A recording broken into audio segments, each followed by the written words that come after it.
I can remember this time that I walked into a board meeting at one of my previous jobs many years ago, and we were bringing a problem to the table. There were about 12 of us in the room at that point.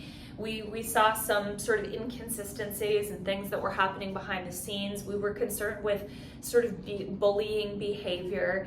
And so there were a couple of us team members that decided we wanted to run to this conflict and worked it out. And we brought it to the table.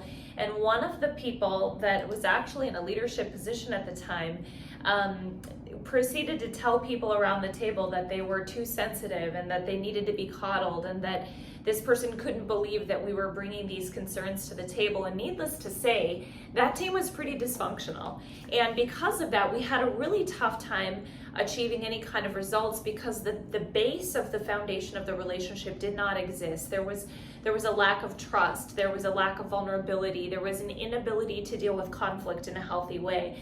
And so today what I'm going to walk through, it's from Patrick Lencioni. It's called The 5 Dysfunctions of a Team. It comes from the book that he's written. You could check that out, or maybe check it out on Blinkist if you want to get a shortened version of it. But I'm going to give you the overview today, so you can take a look at the teams that you've been on, maybe that you're currently on, or if you're leading a team, and see how you stack up. What are the areas of opportunity for you where maybe you have some dysfunction happening on the team? How can you slowly start to change that around so that you can have a highly functional team that ultimately leads to the top of the pyramid, which is achieving great results? Here we go. Like I said, the 5 dysfunctions of a team. We've got a pyramid.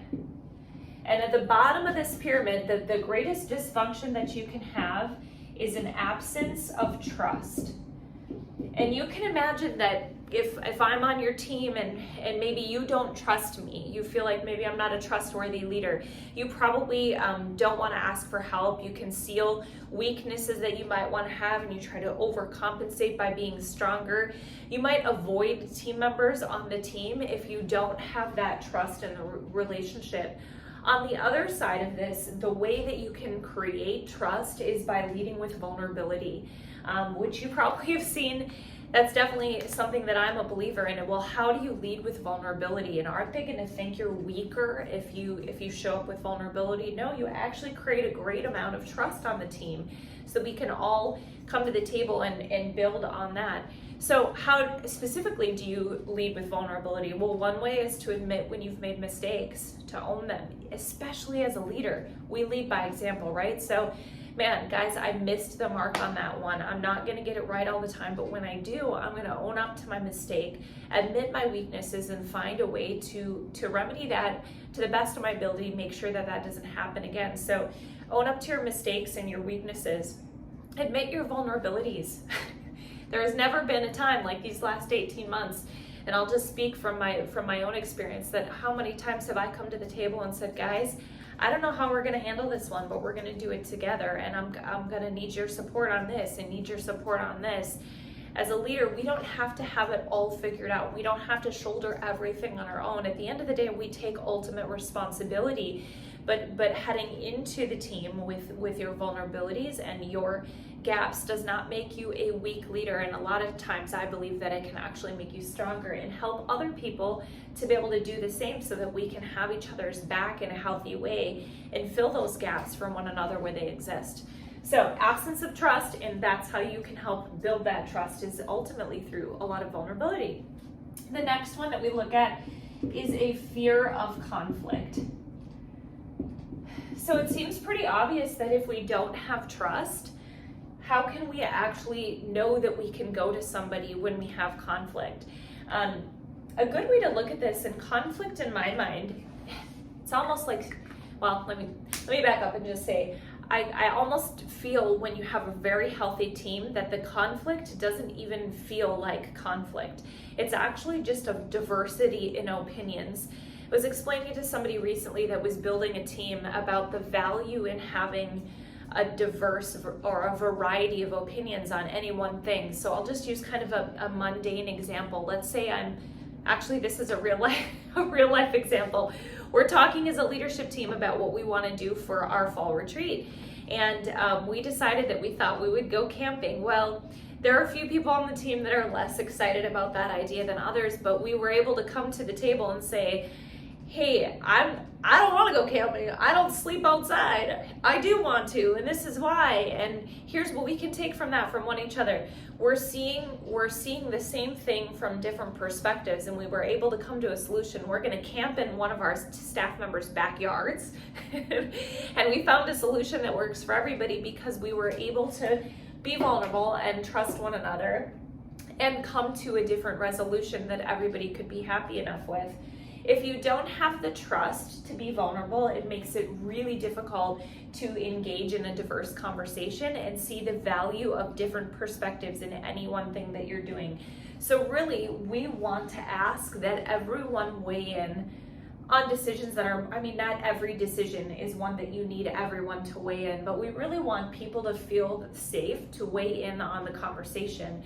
If we don't have their perspective, often we're missing something because there's no way that you as a leader or someone on the team can see every perspective. If you're a driver and you're very good at making decisions, but you're not good at calculating risk, you're missing some vantage points that you need to hear from other people.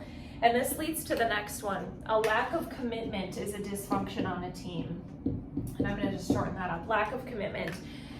So you can imagine if people don't feel safe to share their opinion, if they have not had an opportunity to share sort of their perspective on it, are they going to feel bought into a decision once it's made? It's going to be like, no, Jen, you decided to go camping. I didn't get to have a say in it. I'm not fully committed, so I may or may not show up, or I'll show up, but I'll leave halfway through.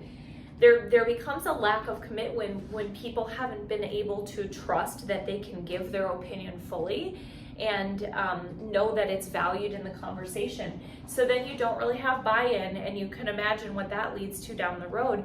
You have a bunch of people that are just kind of dragging their feet, and here you are trying to pull them along, but you're not getting full commitment, and that's a dysfunction on the team. If you're seeing that people aren't committed to the decisions that are being made, go back down here and ask, do you think they feel comfortable sharing their opinion? Are you going to bite their head off if they disagree with what you're going to say? You're probably not going to get good buy-in from them if they don't feel that it's a safe place for them to share their opinion. So lack of commitment is one. Then the fourth one is avoidance of accountability. Now, again, if they're not bought into the decision that's made, can you see how they would avoid you around the corner of the hallway? They don't want to be held accountable to something that they're not fully committed to and that they can't, know that they can deliver on. So, and you might be feeling the same thing. Ask yourself, what are you avoiding right now because maybe you're uncomfortable, or what are your team members avoiding because they're uncomfortable? Accountability does not need to be this heavy hammer, by the way. Accountability is simply saying we have a job to do, we've committed to doing it, and this accountability comes from a place of love and care. When when their job is dependent upon it, when their satisfaction is dependent upon it, when the revenue and profit of a company is dependent on people delivering on results or projects that they need to get done or deadlines, it's important that there's some accountability to that. And holding people accountable is not easy, but if we as leaders, especially, I'm sort of speaking to you leaders, if we submit ourselves to a level of accountability to our team members, again, leading by example, they're going to be a lot more comfortable feeling the vulnerability to do that, because they know also that you're not coming in heavy-handed and asking them, well, why didn't you hit your goals? It's, well, let's talk about what got in the way. I care about you. I care about this business. We need to have some level of accountability there in order to hit the last one. The last dysfunction is inattention to results. It means that we don't see the same results. We don't work our way all the way up to getting things done. If we don't have accountability to getting things done, we often just plain and simple don't see the results. So this would be the dysfunctional side of this would be a very poor, underperforming team, and the functional side of this would be a high-performing, high-octane team that we work our way all the way up to that. Now, if you as the leader are ego-driven, I'm going to say this because I've seen it, and if you care more about yourself than you do about the team members and the results, often that shows up in a dysfunctional team, because at the pinnacle of this it tends to be about personality versus the results of the team. Now I can say, because we have an amazing, I would venture to say, functional team here right now, that when you have these things, when you have trust, when you have people that know that their opinion is valued, when you get commitment from them and they're held accountable and they know that you're pulling the best out in them because you care for them, they are motivated to hit results. They're motivated because this environment is a healthy one and the team is healthy, and they know that they don't have to be perfect to get there. All of this has nothing to do with perfection. It has to do with openness and progress, and everybody feeling empowered to give the best of what they've got and knowing that their vantage point is valuable. If you think you have these teams and you're not valuing what somebody is bringing to the team, they might not be the right person to be on the team, or they might not be in the right position on the bus or the seat on the bus. That's from Good to Great, that book, by the way. So take a look at these 5 dysfunctions, ask yourself what you see. And by the way, this is something that I do with people. If you want to do a consult and a dive in on where your team is at, send me a DM or shoot me an email. I'm happy to sit down with you and your team and actually workshop this and dig into where the opportunities are to create some higher functioning, higher octane activity on your team. All right, happy Whiteboard Wednesday. I will catch you next week.